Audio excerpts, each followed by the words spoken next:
टॉपिकचं नाव नातेसंबंध.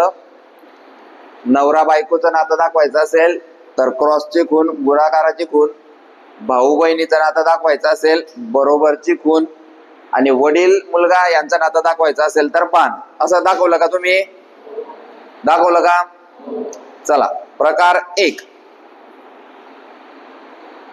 या टॉपिकचा. प्रकार 1, नवरा आणि बायकोचे नाते. तर नवरा आणि बायको या टॉपिक वर कसे प्रश्न विचारले जातात ते आपण पाहणार आहे.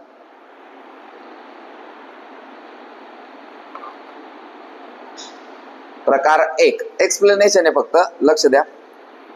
आता नवरा आणि बायको या नात्यांवर प्रश्न कसे विचारले जातात. लिहा पहिला प्रश्न. ए हे बी चे पती आहेत. ए हे बी चे पती आहे. एकदा पाहून घ्या, दिसतंय का? आहेत शब्द दिसतोय ना? बघून घ्या, पण उठीचं पाय ना, आहे ना? हा, बस.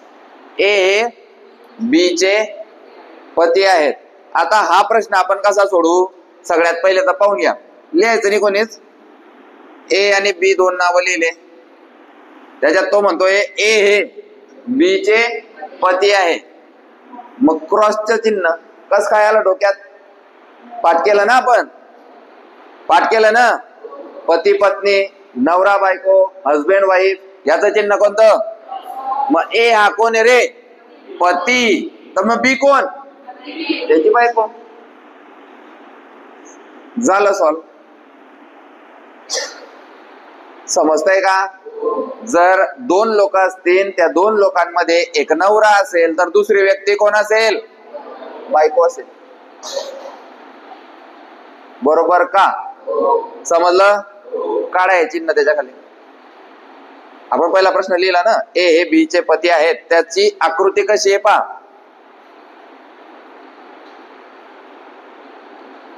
बरोबर आहे का आकृती? बरोबर आहे का आकृती? कोणाला समजलं? चला, 2 नंबरचा प्रश्न. ए कोड सोडून मस्त पैकी मोकळं लिहायचं. ए ही बी ची पत्नी आहे. दुसरा प्रश्न आहे, ए ही बी ची पत्नी आहे. ए ही बी ची पत्नी आहे. सगळ्यांनी ज्याच्या त्याच्या वहीत ज्याची त्याची आकृती तयार करा, मग मी एक्सप्लेन करतो. बरोबर येते का चूक येतं पहा तुम्ही. हा पहिला प्रश्न आहे, सेम तेच प्रश्न आहे का रे? पहिला प्रश्न जो पाहिला आपण तोच सेम प्रश्न आहे का? सेम तोच आहे, फक्त वेगळा आहे. चिन्ह वेगळं आहे का रे? चिन्ह वेगळे आहे. चिन्ह कस का वेगळे भाऊ? पती पत्नीचं नातं आहे ना. पती पत्नीच्या नात्याचं चिन्ह क्रॉस. पती पत्नी हे दोन नाते दाखवायचे असल्यास कोणतं चिन्ह रे? क्रॉस. दाखवलं क्रॉस. आता फक्त वाच की कोण आहे. ए ही बी ची पत्नी आहे. आता हा ए हा बी. बोला, पती कोण आहे पत्नी कोण आहे? ए पत्नी. पत्नी म्हणजे फिमेल, तर मग बी कोण तिचा? मेल, म्हणजेच नवरा. झाली आकृती. असं आलं का तुमच्या वहीत पहा. असं जमत असेल तर हळूहळू एक एक स्टेप आपण पुढे जातोय. आणि हे बी जमत नसेल तर मग नाही येते डोक्यात. डोक्यात जातंय ना? 3 नंबरचा प्रश्न. असे प्रश्न विचारले जातात, त्याची प्रॅक्टिस करून घेतोय तुमच्याकडून. तिसरं आहे, ए आणि बी हे एकमेकांचे जोडीदार आहेत.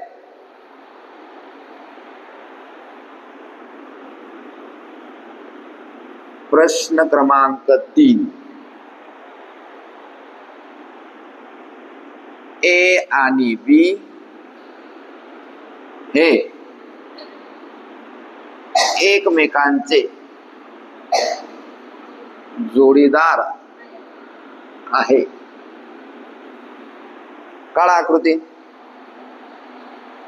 जमते का पहा, ट्राय करा. आकृती काढा.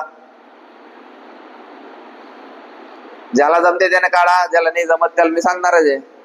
ए आणि बी हे एकमेकांचे जोडीदार आहे. आकृती कशी बनते पहा. कोणाकोणाला जमली आकृती? 2 4 5 9 10. ओके.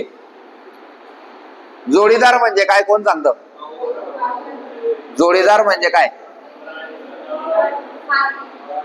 जोडीदार म्हणजे काय कोण सांगतं? विके नवरा बायको म्हणतोय. अजून एकच जणाला माहिती आपल्या वर्गात जोडीदारचा मिनिंग? मित्र. शाबास. अजून सोबती. अजून अरे दाद्या हो, जोडीदार म्हणजे नवरा बायको. जोडीदार म्हणजे काय? नवरा बायको. तुम्ही मित्र दोस्त हा याच्यासाठी हे प्रश्न घेताय आपण की प्रश्नामध्ये कसे प्रश्न विचारले तर लोक फसले कसे. आता याची आकृती पहा कशी तयार होते. जोडीदार म्हणजे काय रे?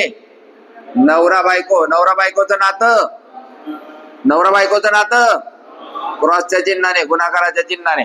मग आता एकदम मस्त टॉपिक आता इथे आपल्याला भेटलाय. या दोघांमध्ये नवरा कोणता आणि बायको कोणती? बोला. सांगू शकत. Very good. आता झाली बुद्धिमत्ताची प्रॅक्टिस चालू.